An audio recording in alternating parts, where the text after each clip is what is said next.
Hi guys, ang lutuin ko ngayong gabi is yung black wings. Tapos ko na ito nalinis, nilaga ko siya.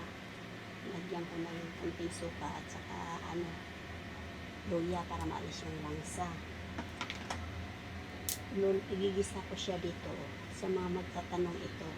Yung red bean, red bean corb, preserve siya.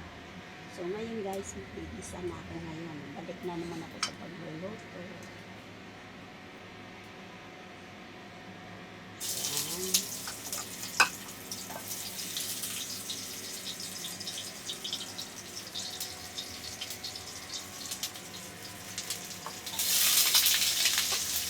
Ayan.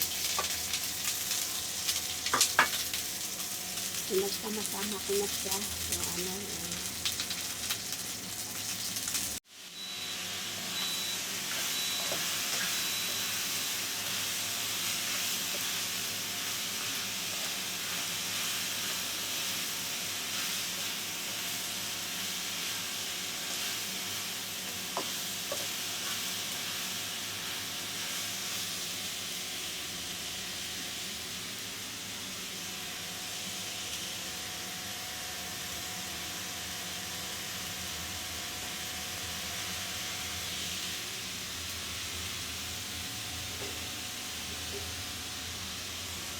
ang pinisahan ko na pala siya ng nagkusang yung aking Ayan.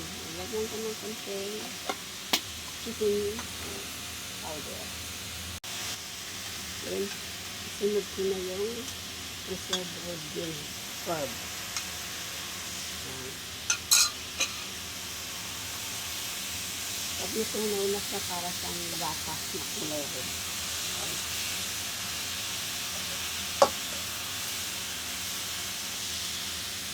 Then, lalagyan ko sa ngayon ng sabaw para lumambot yung black wings.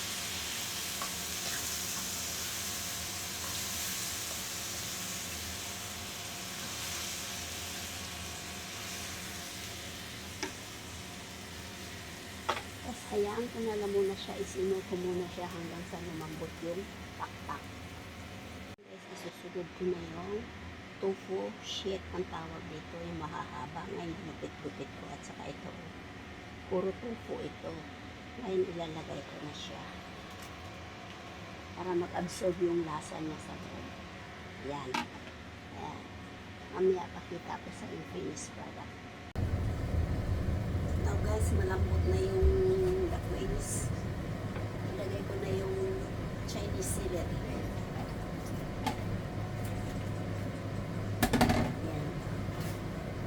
Ganyan yan. So, mamaya pakita ko sa inyo finished product. Ito na ang finished product guys. Yung duck wings. Yummy yummy. Ayan.